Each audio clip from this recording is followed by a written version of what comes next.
IQ में आपका स्वागत है। आज के इस वीडियो के माध्यम से हम सेंटेंस स्किल्स के सेंटेंस कंप्लीशन सेट 3 को कवर करेंगे। ये आपकी complete English for competitive exams का 5th पार्ट है। स्टार्ट करने से पहले हम लोग यहाँ पर 31 वर्ड सब्स्टिट्यूट्स को क्विकली रिवाइज करेंगे। आप साथ ही साथ में आंसर्स भी दे सकते हैं ताकि आप इन 1 वर्ड सब्स्टिट्यूट्स को क्विकली रिवाइज कर सकें। एंड आई वुड रेकमेंड कि जब हम लोग 30 वर्ड्स को डिस्कस कर लेंगे तो आपको एक बार क्विकली जब आपने जो वर्ड लिस्ट बना ली है उसे गो थ्रू कीजिए कि सारे वर्ड्स आपको अब याद हो गए हैं, थोड़े से ध्यान में आ गए हैं कि नहीं। आप मुझसे इंस्टाग्राम पे नीरजा रहेजा के नाम से जुड़ सकते हैं और इस पर्टिकुलर वीडियो के नोट्स को भी वहाँ से देख सकते हैं। स्टार्ट करते हैं। पहले सेंटेंस कंप्लीशन से पहले 31 वर्ड सब्स्टिट्यूट्स को क्विकली रिवाइज करते हैं। A decision on which all agree, सारे अग्री करते हैं एक डिसीजन के साथ, उसे हम यूनैनिमस कहते हैं। So unanimous is a decision जिससे सब हामी भरते हैं। Those who are in favour से आइज, ये भी काफ़ी बार पार्लियामेंट में सुना जाता है। सो जो आइज है those are people who are actually talking about a unanimous decision being made, या फिर नोज भी जो कह रहे हैं वो भी एकजुट हो जाते हैं। तो डिसीजन जिसमें सब अग्री करें उसे हम यूनैनिमस कहेंगे। A writer who steals ideas, stealing of idea और theft of ideas is actually called plagiarism। और एक writer जो कि ideas को steal करता है from another is called a plagiarist। So plagiarism is the activity of intellectual theft, जब आप engage करते हैं activity of engaging in intellectual theft। और एक writer जो दूसरे writer के विचारों को चुरा लेता है उसे हम plagiarist कहते हैं।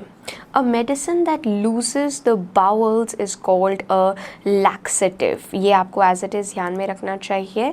So आंत जो है आपके इनर जो ऑर्गन्स है उसको लूजन अप, इंटेस्टाइन को जो लूजन अप करता है उसको हम laxative कहते हैं।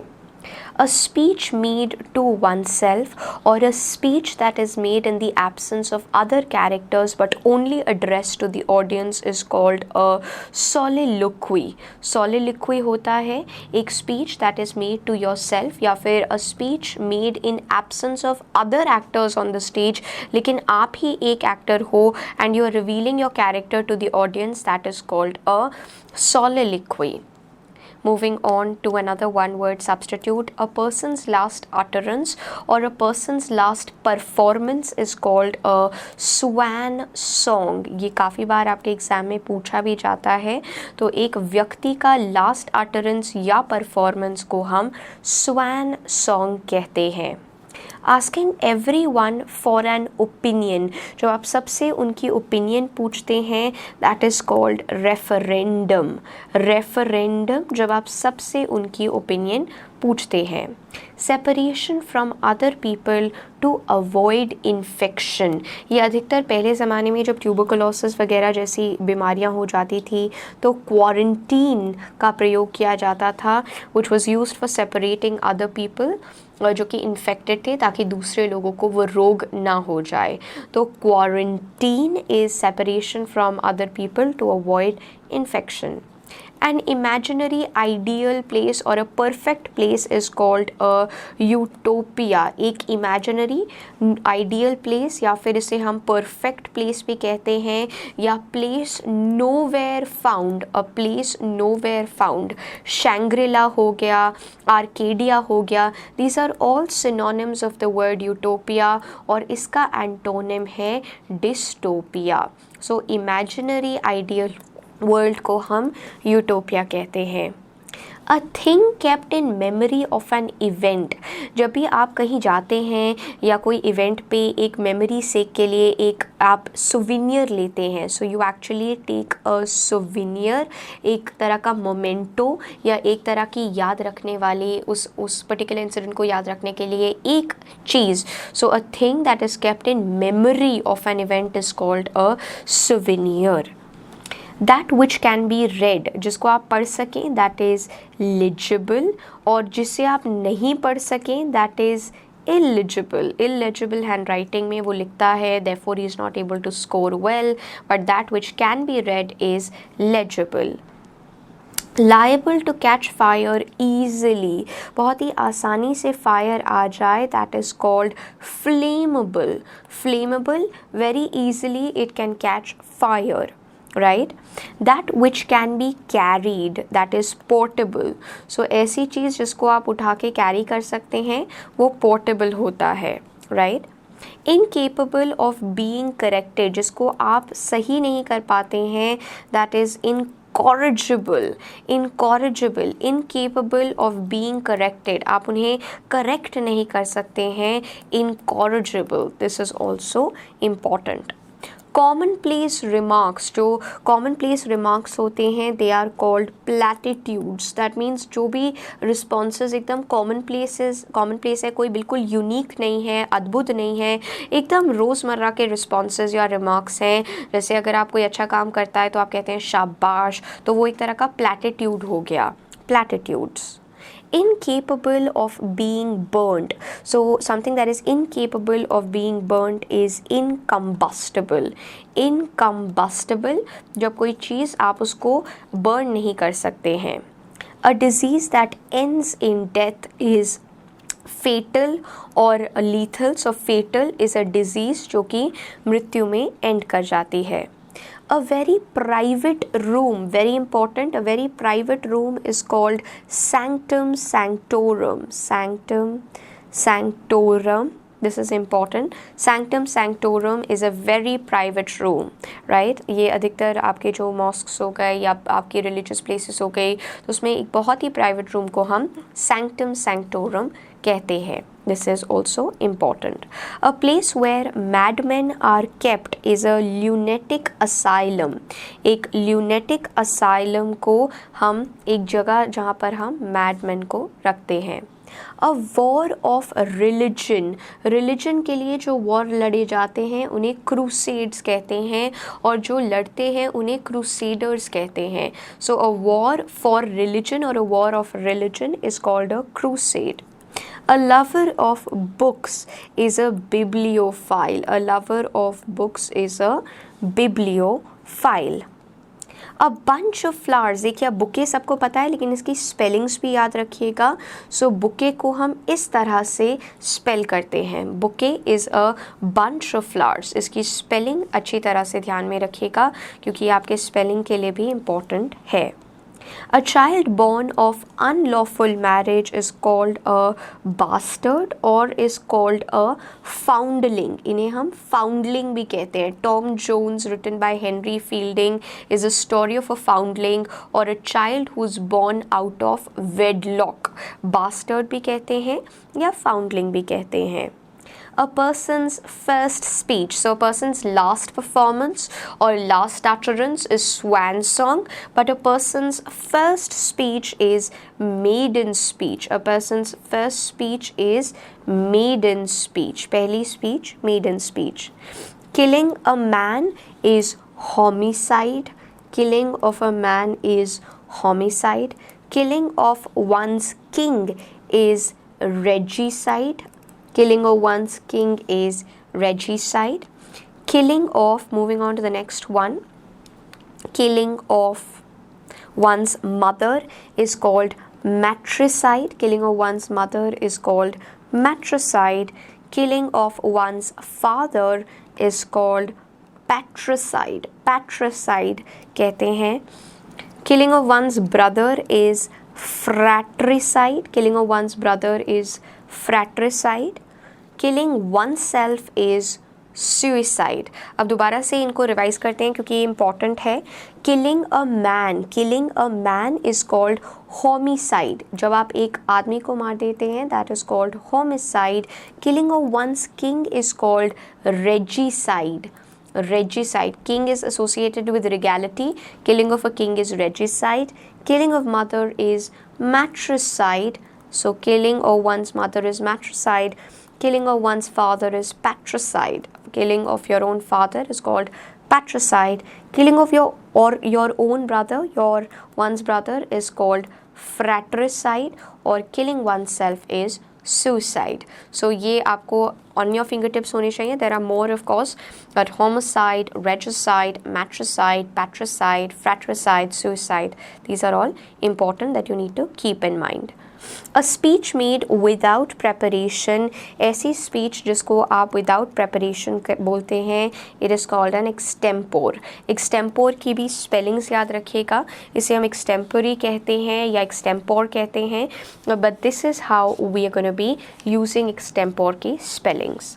Now moving on to our sentence completion set 3, यहाँ पर जो हम practice कर रहे हैं, let's just look at the sentence correction. Everyone should dash himself against illness since medical care has now become expensive. हम सबको अपने आप को इंश्योर करना चाहिए. That means we need to ensure. देखो vaccinate नहीं important यहाँ पर इतना relevant होगा, right? Insurance will be because it's talking about being expensive. So insurance ही आपको help करेगा that you can actually fight against the expensive treatment जो आती है. Right? So everyone should insure himself against illness since medical care has now become very expensive. He didn't have the dash idea of the villagers' problems. अब देखिए ये एक तरह का आपका collocation हो गया. हमेशा आप कहते हैं he didn't have the faintest idea. faintest मतलब उनको धुंधला सा भी idea नहीं था. तो ये आप अपनी कॉपी में लिख भी सकते हैं जहाँ पर आप नोट डाउन कर रहे हैं कि faintest idea एक तरह का. देखिए collocations क्या होते हैं, दो ऐसे शब्द जो एक साथ ही आएंगे अधिकतर, राइट? कॉन्टेक्स्ट पे भी डिपेंड करेगा लेकिन अधिकतर ये साथ में आएंगे. तो फेंटेस्ट आइडिया ये साथ में ही आएगा. उसको धुंधला सा भी आइडिया नहीं था कि विलेजर्स की प्रॉब्लम्स क्या हैं. He didn't have the faintest idea of the villagers problems. Many women in the developing countries experience a cycle of poor health that dash before they are born and persists through adulthood, passing from generation to generation. अब देखिए यहाँ पर सारे के सारे beginning से associated है लेकिन मोस्ट अप्रोप्रिएट रहेगा originates, right? Many women in developing country experience a cycle of health that originates, derives नहीं होगा, derives before birth, wrong, establishes, begins. So यहाँ पे बिगिन्स और ओरिजिनेट्स में से मोस्ट अप्रोप्रिएट ओरिजिनेट्स रहेगा, right? Because it is originating before they are born और ये परसिस्ट करता है. So originates and persists, right? So यहाँ पर originates will be the most apt answer. Moreover, a fact-finding mission dash by BSN to India in January this year strongly recommended that the French group should do it alone and not hand over to dash an Indian partner. अब यहाँ पर आपके दो blanks हैं. Moreover, a fact-finding mission, right? A mission dash by BSN, right? So अब constituted, mission organized, mission dispatched, mission sponsored. अब आपको दूसरा पार्ट भी पता होना चाहिए, right? Moreover, a fact-finding mission dash by BSN to India in January this year strongly recommended that the French groups should do it alone and not hand over to dash an Indian partner. And not hand over to control an Indian partner, right? तो control यहाँ पर most app लग रहा है because बाकी सारे app नहीं होंगे और कंट्रोल डिस्पैच्ड के साथ ही है. अब इस एक बार डिस्पैच्ड और कंट्रोल दोनों प्लग इन करके देखिए if it is making proper sense और नॉट, राइट? बिकॉज यहाँ पर कंट्रोल मोस्ट ऐप्ट है. So moreover a fact finding mission dispatched by BSN to India in January this year strongly recommended that the French group should do it alone and not hand over to control an Indian partner. So that is the most appropriate. So यहाँ पर dispatched and control become most appropriate. In dash of international matters, there is always an element of risk in dash one might do, right? In the case of international, यहाँ पर view many, in the case of international matters, there is always an element of risk in whatever one might do. This is most apt, right? So यहाँ पर यही आएगा, which ever गलत हो जाएगा second part में, केस व्यू भी हो सकता था। So in case of, now again ये भी एक तरह का 3 का आपका कॉलोकेशंस हो गया। इन case of, it's always in case of और इन द व्यू ऑफ होता, अगर यहाँ पर इन और ऑफ के साथ व्यू लगाते, so in the view of हो जाता। लेकिन यहाँ पर in case of international matters there is always an element of risk in whatever one might do, right, whichever one might do is incorrect, तो ये बिल्कुल करेक्ट हो जाएगा। सो यहाँ पर case and whatever are absolutely correct. Joseph introduced me to dash his mother as the best batsman. Joseph introduced me to his mother. You introduce someone to someone else, right? ये आपका normal usage हो जाता है. So Joseph introduced me to his mother as the best batsman. देखिए हमेशा याद रखिएगा, you introduce someone to someone else, right? You introduce X to Y. So आप X को to Y introduce करते हैं. So you can even write down this. This is a common usage. She dashed in the crowd because of her height and flaming red hair. Now यहाँ पर what you need to remember that there can be confusion between stood out and stood off. Stood off will be the correct usage over here, right? She stood off in the crowd because of her height and flaming red color. History records 17 incursions of Sultan Muhammad dash India. History records 17 incursions of Sultan Muhammad into India. So यहाँ पर preposition का usage आ रहा है. So if you're clear with your prepositions के usage, automatically आप इनको solve कर पाएंगे. So यहाँ पर into India. History records 17 incursions of Sultan Muhammad into India. He is being considered dash senior managerial position. You are considered for a particular position. ये भी आपको याद रखना है.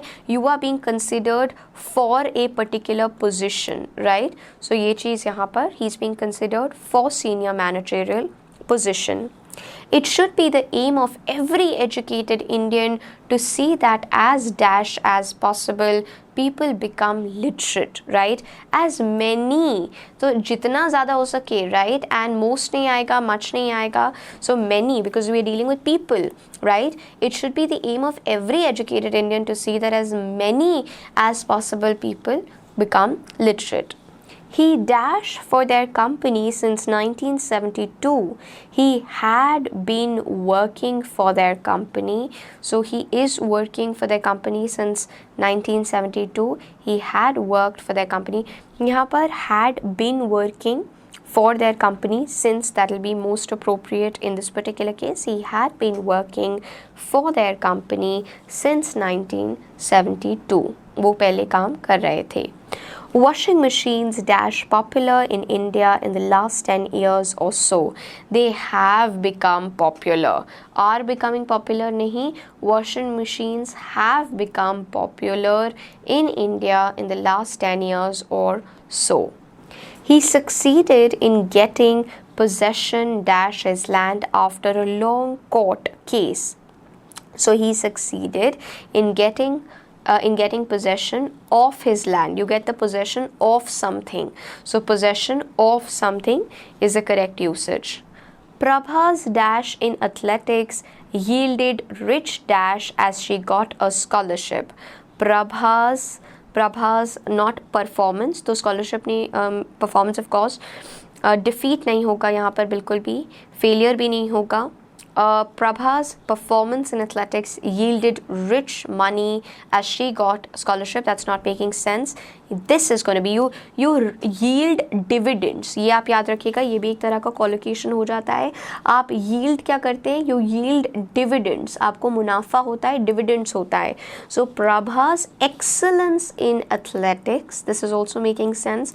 Prabha's excellence in athletics yielded rich dividends. Yielded rich money, that will be incorrect, right?